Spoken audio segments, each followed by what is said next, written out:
a honeymoon is a very special event. Some are better than others, and of course, some are more exciting. Presumably, some of them are more successful than others.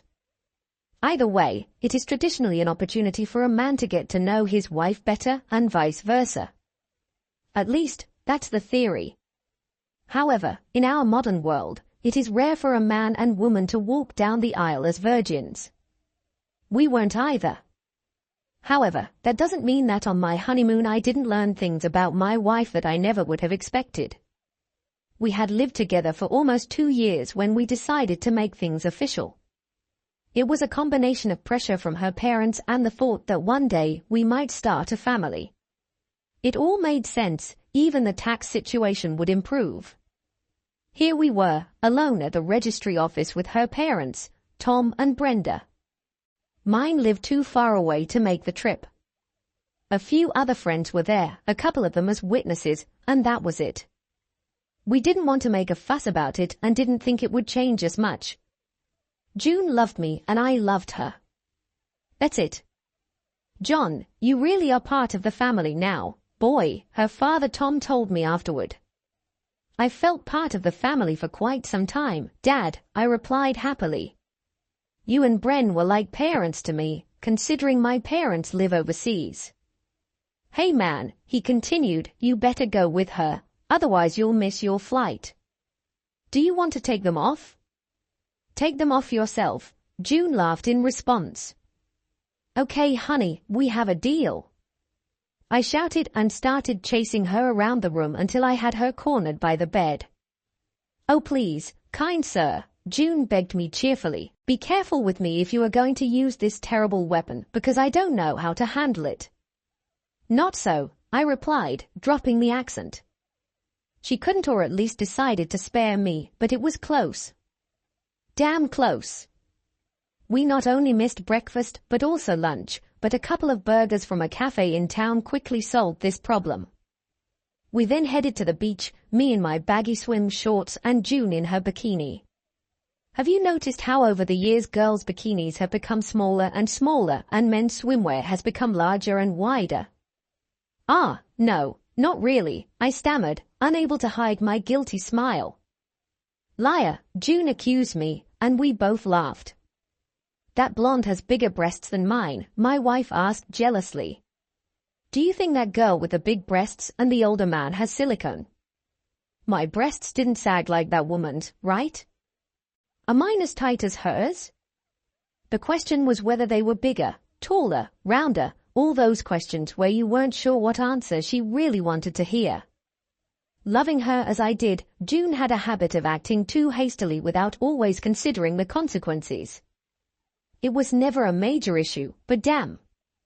Why do you want me to take off my top too? It's really what I wanted, and while June did have a great body, the last time we were on vacation together it took a whole week to convince her to go out in public in a bikini. Why not, dear? I replied calmly, crossing my fingers behind my back. Don't you like that all these men see my bare breasts? She accused me. With that, she unclasped her bra, took it off, and threw it on my bag. Satisfied, she demanded, but I didn't answer. My joyful smile told her everything. Showing off her breasts in public for the first time obviously turned her on as much as it did me. Better put some sunscreen on them, I suggested, hoping to grab a tube. This time, however, the nature of the questions changed.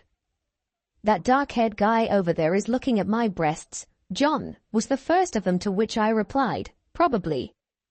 I would look too if I were in his place. Those two young guys have passed by twice already, John. I think they've had a good look. That blonde guy turned to face us, John. I'm sure he did it so he could see my breasts better. I'm sure that hairy guy over there keeps looking at me, John. I bet those two coming towards us will stop nearby, John. They keep looking at me, and so on and so on and so on. Admittedly, June's breasts were nice enough to make it worth the effort to look at them, but the beach was full of naked breasts, damn it. Then she sat down and leaned her hands back. Yes, it was no coincidence that this made her breasts stick out nicely as she stuck her chest out. Even I doubled my gaze. "What the hell are you doing now, June?" I asked quietly. "Trying to get those two over there to pay attention to me," she replied without a trace of guilt. "Do you really want them to look at your breasts, June?" "Yes, of course, John," June said quickly, as if choking with excitement. "I've never dared to do this before, and it's more exciting than I could have imagined. I really like the idea of strangers staring at my bare breasts. Do you mind, dear?" Well, let's be honest, guys, shall we?" It was a little disturbing, sure, but sitting there while your beautiful wife showed off her breasts to the world around us was actually quite rousing. It was like I was approving something obscene that I shouldn't have allowed. Women aren't supposed to bare their breasts in public, are they? Of course not. But like other couples around us, June and I played a game of pretending that normal rules didn't apply on the beach. So here was my wife with her breasts exposed for everyone to see, and somehow it was acceptable.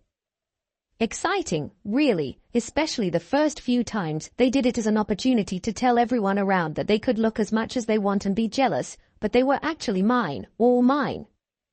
However, before I could continue my answer, June interrupted me. "Oh my God," she whispered, her mouth open in surprise. "Imagine, oh my God, look at this." "What?"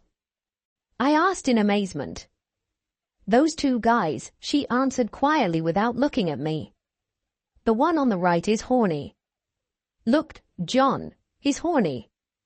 Not an invitation I would like to accept for a variety of reasons. They looked at me when I stuck my breasts out at them. "John," she continued excitedly, her face flushed. That guy winked at me, and I could see how excited he was. June was thinking out loud as always, but I had to look. Of course, I had to look. Two posers sitting there in their little skimpy swim trunks, backing the trend of most of the other guys on the beach. Without a doubt, they had to be French. "Oh God, look, John!" June exclaimed in delight. "No, don't look." "Oh God, my God, look at this." "What the hell are you talking about, June?" I demanded more harshly, starting to get annoyed at her comments. "Look, John, look," she said in a hoarse voice, addressing me as if I were not there. I didn't want to look. No, you know I didn't want this. But perhaps you can imagine my difficulty. So, I looked. I regretted it. He really was huge. "Damn it, stop staring, June," I begged my new wife. "This is awkward." "But I caused it, John," June countered thoughtlessly and too loudly. "My bare breasts caused it." Well. By this time, I was tired of it. "Come on, let's go," I told her. "I've had enough sun for today. Let's go get something to drink." "I'm not particularly thirsty, dear," June replied, not taking her eyes off the Frenchman who seemed to be lavishly showing off his muscles to my fascinated wife, whose eyes seemed glued to the top of his swimsuit. "We're going, June, and we're going now," I insisted, gathering our things and preparing to leave. "I'll be there in a minute, John," she whispered without even looking up at me. "You'll go now, June," I repeated firmly.